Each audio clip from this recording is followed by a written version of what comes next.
လာရမိမရအချီမှာကန်ခေရဲ့လို့ကြားဦးတယ်မောင်ခိုင်ရဘသူမှမတိလိုက်တဲ့အချစ်ဇလန်တစ်ပုဒ်ကိုဖြီးဖုံးကားချလိုက်ပါတယ်ဆယ်ရမ်းမြင်အောင်ဖြေမယ်လို့ပဲတန်တိတ်တန်ချထားတယ်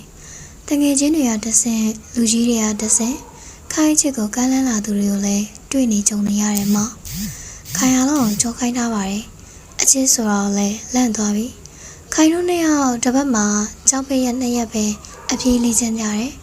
မောင်ကတက္ကသိုလ်ပေါင်းစုံမှာအပြေးစံချိန်တင်နိုင်လို့ခိုင်လဲဝမ်းသာတယ်။မောင်လည်းတက္ကသိုလ်ကျောင်းသူလောကမှာကျေတဝင်းဖြစ်နေပြီဆိုတော့ခိုင်မသိဘူးမောင်။ခိုင်နဲ့မောင်တို့နှစ်ယောက်ကတယောက်နဲ့တယောက်အနီးကပ်ဆုံးနေပြီးတယောက်ရဲ့ဓာတ်မိုးကိုတယောက်မသိခဲ့ကြတဲ့အဖြစ်ပါပဲ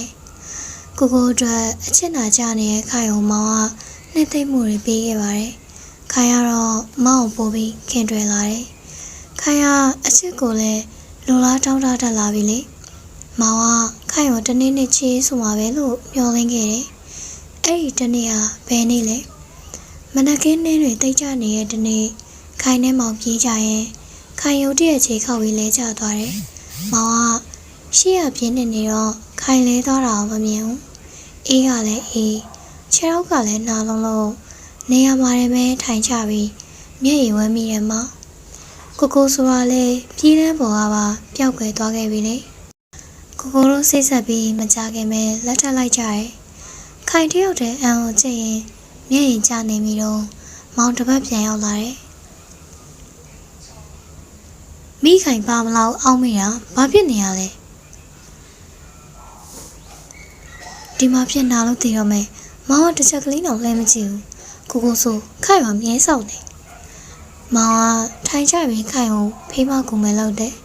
လမ်းကူလက်မှာရက်တန်သွားတယ်ခိုင်မင်းကကိုကိုမေ့သေးပဲဟုတ်မင်းကိုကိုမေ့နိုင်မဲ့တနေ့ကိုစောင့်နေခဲ့တာ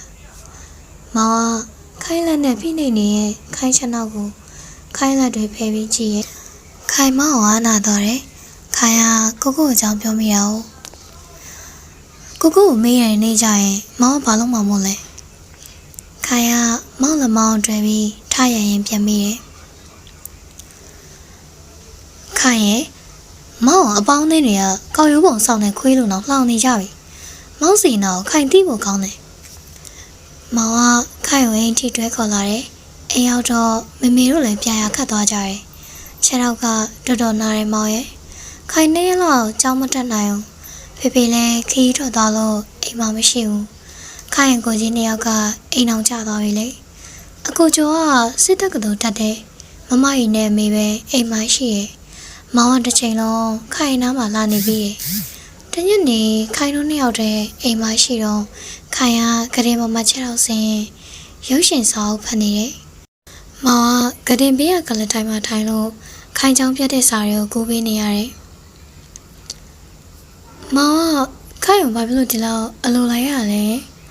ခိုင်ချောင်းပြတ်လဲရေးမကြည့်ပါဘူးနှောက်မပြန်ကူးမှာပေါ့ခိုင်ကမောင်ကြည့်ရင်ရုတ်တရက်ပြောလိုက်မိရဲ့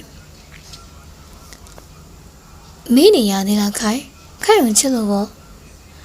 မောင်ကမောင်မကြည့်ပဲပြောတယ်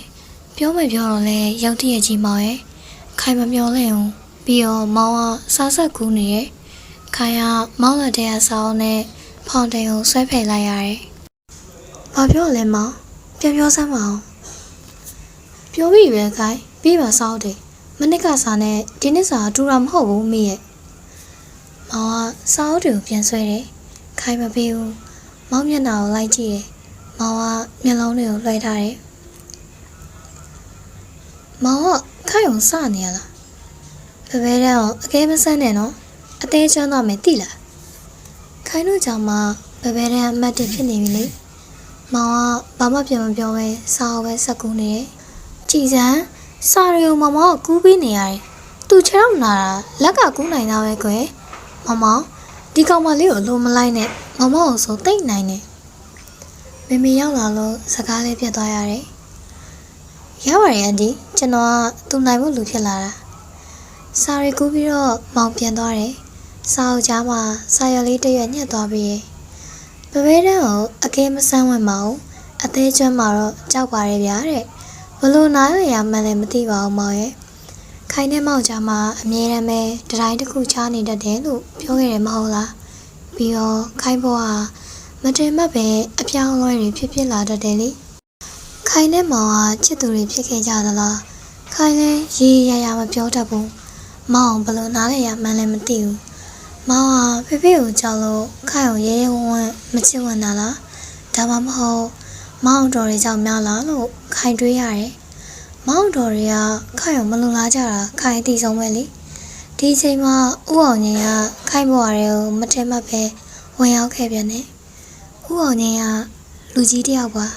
ခိုင်နဲ့လည်းဆွေမျိုးမကင်းဘူးဒါပေမဲ့သူ့ဘက်ကအမျိုးရည်နဲ့လည်းခိုင်တို့ကတအားစာတာမတင်လာပါဘူးခိုင်တို့မိသားစုပုံစံတစ်မျိုးလေးပွင့်လင်းနဲ့ခက်မိရဲ့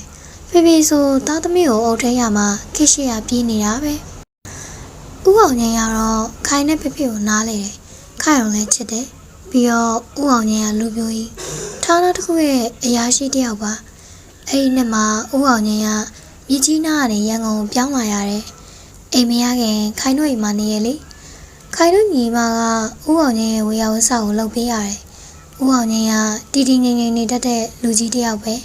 ခိုင်တို့ကသူ့ဆိုရင်နှွေဆိုးဆိုးကြတယ်သူကဖေဖေထက်လဲခိုင်တို့ကိုပိုပြီးလိုလိုက်တယ်ခိုင်အောင်ဖေဖေကပုံစံဝင်အောင်လေ့ကျင့်ပေးနေရတွေများလုံးတယ်လို့ဥအောင်ငင်းကပြောတယ်ခိုင်နဲ့မောင်တွေ့သွားနေရအောင်လဲတိတ်ရင်းလေးလုံးတယ်လို့ဥအောင်ငင်းကမမေကိုပြောတယ်မောင်ကလည်းဥအောင်ငင်းရှိချင်အနေကြောင့်နေထင်ပါရဲ့သူရှိရင်အိမ်မှာကြာမနေတော့ဘူးဒီနေ့ခိုင်ကဥအောင်ငင်းရဲ့ဝတ်တွေကိုမိဖို့တိုက်ပေးနေတော့မောင်ရောက်လာတယ်ခိုင်ကတဲဟုတ်ပါလားဘသူဝတ်တွေလဲအကဲ့ညီတွေလားအိမ်မှာခိုင်ကအိမ်လောက်ကိုလောက်ရခဲ့တယ်မဟုတ်လားလောက်တော့ဆိုပြီးမမေကအားလုံးတင်ပေးထားပေမဲ့တကယ်ကြတော့မမေကကြီးအားလုံးကျုံးလို့သွားတတ်တာမဟုတ်ပါဘူးဥအောင်ရဲ့ဝတ်တွေပါခိုင်ကပြောတော့မောင်ကနှစ်ချက်ကုန်မရအောင်ဒီလူကြီးကလူပြိုကြီးနော်ခိုင်ကြည့်ပုံကလည်းတစ်မျိုးပဲမောင်လာလည်းမကြိုက်တယ်လို့ပဲခိုင်ကရဲမိရဲ့ခိုင်နဲ့မောင်ကတငယ်ချင်းဘဝကနေချစ်သူတွေဖြစ်နေကြရဲ့လေတယောက်နဲ့တယောက်နားလည်ပြီးသားချစ်သူတွေပေါ့ခိုင်တည့်ရဲ့မောင်ကဖေဖေရွယ်ချက်ကိုမပြတ်စေချင်ဘူးမောင်မှာဖေဖေကိုယ်တိုင်တောင်းပေးထားရဲ့ရှိရမဟုတ်လားဖေဖေလိုချဖြစ်စေပြီးမှခိုင်တို့ချီလည်းအဆင်ပြေမယ်ဆိုတာခိုင်ရောမောင်ကနားလေတယ်သူကလူကြီးပါမောင်ရဲ့လူကြီးဆိုတော့လေလူငယ်တွေနေရာထိုင်တာကြည့်ရတာတမျိုးဖြစ်နေမှာမဟုတ်ပါဘူးခိုင်ကဘာဖြစ်လို့ဒီလူကြီးရဲ့အင်ကြီးတွေကိုမင်းကိုတိုက်ပေးနေရလဲ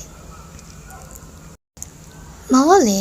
သူကတယောက်တည်းလုပ်ပြီးမဲ့သူမှမရှိရပြီးတော့ခိုင်လုပ်ပြီးခိုင်နဲ့ခိုင်တငယ်ချင်းတွေကိုရုပ်ရှင်ပြမယ်ငုတ်ကျွေးမယ်ပြောထားလို့မောင်နဲ့ခိုင်ကကြောင်းပြန်ရင်အတူတူပြန်တယ်မောင်ကကြောင်းပြရနဲ့ခိုင်တို့စီရောက်လာတတ်တယ်ညကြတော့စာအတူတူကြည့်တယ်မနက်အတူတူပြေးတယ်ကျန်တဲ့ချိန်မှာတော့အတူလျှောက်လိုက်ရတော့ရုပ်ရှင်ကြည့်ရတော့မရှိဘူးလေခိုင်ရရဲ့ကခိုင်ကလေးမဟုတ်တော့ရုပ်ရှင်ကြည့်နေတာနဲ့သူခိုင်းတာလုပ်ပေးရလားအော်မောင်ကလေသူကလူကြီးမို့လုပ်ပေးရလဲပါပါတယ်မောင်ကတော့ကျင်းတဲ့ပုံမရဘူးခိုင်စိတ်ထဲမှာတော့ဘလုံးမမောင်းမိတာမှန်ပဲမောင်ခိုင်ရောစိတ်ဆိုးသလားမသိဘူးအိမ်ကိုမလာပြန်ဘူးကွယ်ခိုင်တယောက်တည်းကျောင်းကပြန်ရမယ်နေဆိုဥအောင်ငင်းကသူ့ရုံးကကားနဲ့ဝင်ချိုးတတ်တယ်။ကျောင်းပိတ်ရက်မှာဥအောင်ငင်းနဲ့ခိုင်တို့တငယ်ချင်းတယောက်တတိုက်ရုပ်ရှင်လိုက်ကြည့်ကြတယ်။မုံစားကြတယ်ကွယ်။တိတ်ပြောတာပဲ။တငယ်ချင်းတွေကလည်းဥအောင်ငင်းနဲ့သွားရတာပြောတယ်။သဘောကောင်းတဲ့လူကြီးမို့တဲ့။ဟဲ့မိခိုင်နေအဲ့ဒီလူကြီးကိုယူပါလား။သဘောလဲကောင်းတယ်ဝင်ငွေလဲကောင်းတယ်အလိုလဲလိုက်မဲ့ပုံ။သူတို့ကအဲ့ဒီလိုစားကြတယ်။မောင်တော့ခင်းနေရဲ့မွေးဝတ္ထုတွေကအတူလိုပဲကြံကြီးဖြစ်မှာပါတဲ့ဒီချိန်ထိခိုက်စရာမပြောင်းလဲသေးပါဘူးမောင်ကိုပဲချစ်တယ်မောင်ကလည်းခိုက်ကိုချစ်နေရပဲလို့ယုံကြည်မိရဲ့ကွယ်မတန်နဲ့မောင်တို့အိမ်ကိုခိုက်ရောက်သွားတယ်ဆောင်းမေးပွဲနီးလို့ခိုက်ဆောင်တဲ့မောင်စီရောက်နေရပြန်ယူမလို့ပါမောင်ကလည်းစားချက်နေရလေထုံးစံတိုင်းမောင်တော်ကြီးပါဇက်ကိုကြောက်လို့အိမ်ထဲမဝင်ဘူးအပြင်ကလမ်းခေါ်တယ်ဟဲ့မိခိုင်မောင်မရှိဘူးလာလေမောင်လေးကလမ်းခေါ်တယ်ခိုင်ကမဝင်မရဲဖြစ်နေတော့မောင်လေးကသူ့တော်တွေကိုဖျားလိုက်ပို့တယ်ဘယ်သူမှမရှိဘူးတဲ့ခိုင်ကစောင်းယူခြင်းလို့ပါလို့ပြောပြီးအိမ်ထဲဝင်တယ် အဲ့ဒါသူ့စပွဲပဲစောက်တင်ယူသွားဦးလေးကပြောတယ်ခိုင်လည်းမောင်စပွဲစီသွားပြီးခိုင်စာကိုရှာရတယ်ကွယ်ခိုင်ကြောက်တဲ့မီးရတာပု္ပ္ပာလေးမောင်တွက်ခိုင်းထားတာစောက်ကိုယူမယ်လို့စပွဲပေါ်လှမ်းကြည့်တော့ဓာတ်ပုံလေးတစ်ပုံထောင်ထားတာတွေ့ရတယ်ဘသူပုံပါလေလို့ခိုင်တည်တည်ချာချာကြည့်ပေမဲ့ခိုင်တည်ရဲ့ထဲကမဟုတ်ဘူးခိုင်လည်းစောက်ယူပြီးပြန်ခဲ့တယ်နောက်နေ့မောင်နဲ့တွေ့တော့ဓာတ်ပုံကြောင့်မောင်ကိုမေးရပေါ့ခိုင်ကသိကျင်တာရှိလဲအောက်မထားတတ်ဘူးတငယ်ချင်းမှာကွာတဲ့မောင်ရဲနေတယ်တငယ်ချင်းပုံစပွဲပေါ်မှာတင်ထားရသလားတကယ်ပါခိုင်ရောမညာနဲ့နော်ခိုင်ရောတယောက်ယောက်ကညာတာခိုင်တီးမခံနိုင်ဘူးကိုတော့ကလည်းခိုင်ရောညာတယ်လွန်လွန်နဲ့သူနဲ့မောင်နှမပါဆိုတာခိုင်ရုံငဲမိရဲ့မောင်မညာပါဘူးခိုင်ရဲ့ဒါပေမဲ့မောင်တန်တုံးလုံးနဲ့ခိုင်စီထဲမှာတန်တရားဝင်ရတယ်ကွယ်မောင်ဟာခိုင်ရဲ့အယုံကြည်ရဆုံးလူတယောက်မဟုတ်လားခိုင်ကတော့ဘသူ့မှမညာခဲ့ဘူးဖေဖေကလည်းမညာတတ်အောင်သင်ပေးခဲ့တယ်ကိုနဲ့ခိုင်ကြောင့်ဖေဖေကိုအတိမပေးဝန်းလို့အတိမပေးခဲ့တာပဲရှိပါတယ်ခိုင်မညာခဲ့ပါဘူးတကယ်တမ်းမေးလာခဲ့ရင်ခိုင်ဖွင့်ပြောမိမှာပဲမောင်ကကျောင်းမှာအားကစားချန်ပီယံဆိုတော့မောင်ကောင်မလေးတွေသဘောကျမှာပဲနော်ပထမဆုံးအချိန်မောင်ပေါ်တဝင်းတိုစိတ်နဲ့ပြောမိတယ်ခိုင်တော့မစွန်ပါဘူးကွာခိုင်သာကောင်လေးတွေကမြင်နောက်ကတကောက်ကောက်လိုက်နေရဥအောင်ငင်းရဆိုရင်လေတော်တော့မောင်ခိုင်အောင်ဒီလူကြီးနဲ့မစနဲ့ခိုင်စိတ်ဆိုးတော့မောင်ဘာမှမပြောတော့ဘူးဓာတ်ပုံတွေကမိန်းကလေးနာမည်ကိုမေးတော့မောင်မဖြေဘူးခိုင်စိတ်ထဲမှာမကြည်မချမ်းဖြစ်ရတယ်ဒါပေမဲ့မောင်ပေါ်တန်တရားတော့မဖြစ်သေးပါဘူးကွယ်မောင်ကခိုင်တယောက်ပဲချစ်စရာရှိရလို့ခိုင်တင်ခဲ့မိတယ်အဲ့ဒီကလေးကမောင်က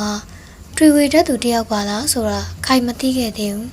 တကယ်တော့မောင်ခိုင်ပေါ်မဝင်မရဲဖြစ်နေရတယ်ပုံဝင်လင်းလင်းချီမဆိုခဲ့တာတွေဟာမောင်တွေ့ဝင်နေခဲ့လို့မဟုတ်လားဒါရီခိုင်နောက်မှသိရရဲ့လေဆောင်းမေးပွဲနေလို့ခိုင်လဲဆောင်ဖိချက်ရတယ်ဆောင်းမေးပွဲကြလို့မဖြစ်ဘူးလေခိုင်ဘဝအတွက်ပညာရေးကဒုတိယပါဒါပေမဲ့ပညာရေးကိုအရင်ပြီးအောင်လုပ်ရမယ်မဟုတ်လားမောင်လည်းအိမ်ကိုအလာကျဲသွားတယ်မောင်စားချက်နေရလို့မလာနိုင်တာဖြစ်မှာပဲလို့တွေးပါတယ်အော်ဒါနဲ့မောင်ကိုချစ်ဆွေကိုသိရမဟုတ်လားသူလည်းအားကစားသမားတစ်ယောက်ပဲခိုင်ကိုပိုးပန်းနေသူတွေထဲမှာသူလည်းပါဝင်မောအိမ်ကိုတစ်ခါလာတတ်တယ်သူကပညာရေးတက္ကသိုလ်မှာတက်နေရတနေ့ခိုင်တယောက်တည်းစားချက်နေတော့သူကပြောတယ်မောင်တယောက်နဲ့စီလာသေးရဲ့လားတဲ့လာပါတယ်ဘာဖြစ်လို့လဲခိုင်ကမေးမိတယ်မောင်မပေါ်လာတာတပတ်လောက်ရှိသွားပြီအော်နေမောင်ကလည်းဘယ်ဆိုးလို့လဲဟာအတွဲတွေပါရဲ့နဲ့ကိုချစ်စင်ကြီးကခိုင်အောင်စားတာပဲလို့ထင်မိတယ်မောင်ရဲ့သူ့ဘာသာတော့အတွဲရှိတာခိုင်နဲ့ပါဆိုင်လို့လဲမသိဘူးဆိုင်သလားလို့ပါစိတ်ထဲမှာနည်းနည်းတော့တန်တရားဝင်မိတယ်မောင်စပွဲပေါ်မှာဓာတ်ပုံတွေတော့ကတငယ်ချင်းပါလို့ပြောတယ်တိတ်တော့လည်းရုပ်တိမရှိလာပါဘူးတငယ်ချင်းပုံကိုစာချက်တဲ့စပွဲပေါ်တင်ထားမယ်လေလားမောင်တော်ရလည်းမြင်ပါပဲဒါကြတော့ဘာမှမပြောဘူးလားကိုချစ်ဆွေတကယ်ပြောရလားခိုင်ကထပ်မေးမိရဲ့တိတ်တော့မယုံကွယ်သူကခိုင်ကိုကြိုက်နေရမဟုတ်လားဟောခုနကပြောတော့မဆိုင်ဘူးဆိုခိုင်သိချင်လို့ပါတကယ်ဘောကကောင်မလေးကပညာရေးတွေရပဲမောင်နေရိုင်းလာတယ်အော်မောင်ကဒီလိုလားခိုင်စီတေးကပြောမိတယ်